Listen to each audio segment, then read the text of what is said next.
Hello, hello! Quick story time dun sa immigration inspection experience namin as a first-time traveler as a couple.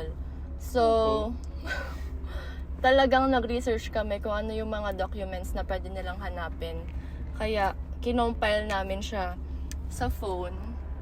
Ayan, basta mga documents yan. Although, meron din kaming mga printed documents like yung flight itinerary, yung hotel booking, yung Disneyland. So, sabay kaming in-interview pero magkaiba kaming officer. Sa akin, yung mga tinanong lang is yung certificate of employment, tapos yung return flight itinerary and yung Disneyland ticket. So, kabalo talaga ako nun kasi ano ba yan? Kabalo talaga ako nun kasi napaka-intimidating ng officer. Pero dapat confident ka pa rin. Pero yun, tinatakan naman niya afterwards. Ikaw?